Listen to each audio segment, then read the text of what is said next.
Hey, what is up, drummers? A subscriber reached out and asked me a very good question. What is open-handed drumming?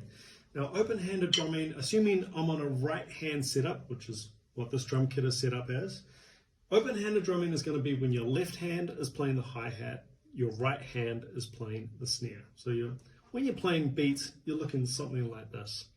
As opposed to cross-handed drumming, where your right hand or dominant hand is going to be crossed over and playing the hi-hat. Now, this is more comfortable typically for right-handed people, and in fact it's how most people do learn, and it's how most people get taught to play the drums.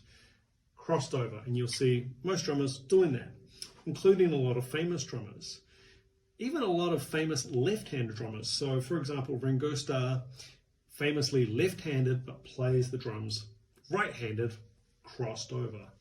Couple of examples of people who play open-handed who you might know: Mike Borden from Faith No More, or Carter Beauford from Dave Matthews Band. So you're probably thinking, what's the best one to go for? What should I start practicing?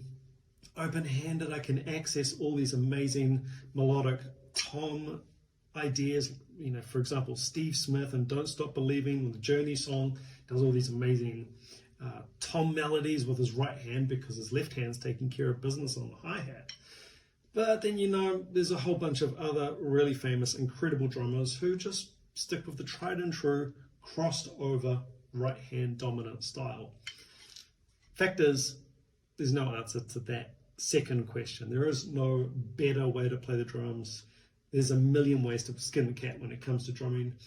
So don't feel tied down and don't feel like you're stuck with one option or the other. Both options work. One thing that I see a lot is people playing open-handed, and instead of having to cross over and play right hand if they want to play the right, they just simply put the right here, which would be a traditional crash position. So there's always ergonomic ways around this one, and you just do whatever feels right for you. But be warned, and a little disclaimer here, if you do go as far as completely mirroring the whole kit, and by that I mean putting the hi-hat over here and the ride over the side and turning the whole thing backwards and playing left-handed on the other side, it's just going to mean that you're not going to be able to jump up in a jam session or easily play someone else's kit. And you know, 99.9% of drum kits are going to be set up like this.